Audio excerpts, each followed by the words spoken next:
40-plus writers, 1,500 years, 3 continents, kings, shepherds, fishermen, and a doctor. Most of them never met each other. Some lived over 1,000 years apart. And somehow they wrote one story. Today, we're tackling the question every serious Bible reader eventually runs into. What is the Bible really? Who actually wrote it, and how did it survive thousands of years to end up in your hands? Let's get into it. The word Bible comes from the Greek word biblia, which simply means books, plural, because that's really what you're holding, a collection. Most Bibles contain 66 individual books, 39 in the Old Testament, 27 in the New. Catholic and Orthodox Bibles include a handful of additional books too, something we'll dig into in another video. Inside those 66 books, you'll find history, poetry, songs, letters, legal codes, prophecy, and biography. It's less like one novel and more like an entire shelf of ancient sacred writing bound into a single volume. And here's what should genuinely surprise you. Despite being written across dozens of authors and centuries, it tells one continuous story: creation, fall, redemption, restoration, not a loose bundle of unrelated writings, one story. We'll come back to why that matters. So who picked up the pen?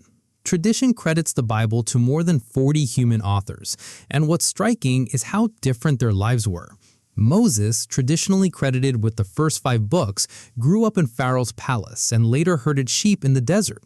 David, believed to have written many of the Psalms, was a shepherd boy who became a king. Solomon wrote wisdom literature as one of the wealthiest rulers in history. Amos worked the land as a farmer. Daniel served as a government official in a foreign empire. Matthew collected taxes, a job his own people despised him for. Luke practiced medicine. Peter and John were fishermen with no formal religious training, and Paul was a highly trained religious scholar who once persecuted Christians before becoming one of the faith's greatest writers. Kings and farmers, fishermen and doctors, prophets, officials, and former persecutors. Not one professional religious author in the bunch, at least not in the way we'd picture one today. Which raises an obvious question. If 40 completely different people wrote this, why do millions of people call it the Word of God instead of just a really impressive anthology? Here's the traditional answer. 2 Timothy chapter 3 describes Scripture as inspired by God. The historic Christian belief isn't that God dictated every word like a stenographer taking notes. It's that these very human writers, with their own personalities, their own styles, their own vocabulary, were guided by the Holy Spirit as they wrote. So what you're holding is considered, by faith, fully human and fully inspired at the same time. Moses still sounds like Moses. Paul still sounds like Paul. But both, believers hold, were writing under divine guidance. That combination, human voice, divine origin, is a big part of why this book is treated so differently than any other ancient text. Now, the how. Long before anything was written down, these accounts were spoken, passed down out loud, generation to generation. And oral history in the ancient world wasn't sloppy guesswork. Entire cultures trained people to memorize and transmit information with real precision.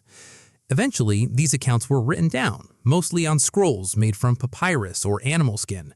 The Old Testament was written almost entirely in Hebrew, with a handful of short sections in Aramaic. The New Testament was written in Koine Greek, the everyday common language of the Roman world, not the formal literary Greek used by philosophers. That detail matters more than it seems. This wasn't written in an elite, exclusive language for scholars. It was written in the language ordinary people actually spoke. So if more than 40 authors wrote all of this across 1,500 years, who decided which books actually made it into the Bible? This is where a lot of people get the story wrong. No group of leaders sat in a room and voted books in or out from scratch. What actually happened is much closer to recognition than invention. For the Old Testament, Jewish communities had already treated these texts as sacred scripture for centuries before Jesus was even born.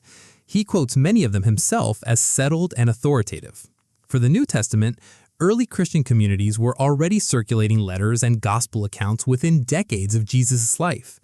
Church leaders later confirmed what believers were already using by asking a few key questions. Was it written by an apostle or someone close to one?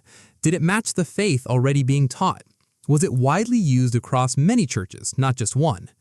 By the late 300s, church councils formally listed the 27 books of the New Testament. But by that point, most of them had already functioned as scripture for well over a century. The councils didn't create the Bible's authority, they recognized it. Last question. How did any of this survive thousands of years without falling apart or getting hopelessly altered?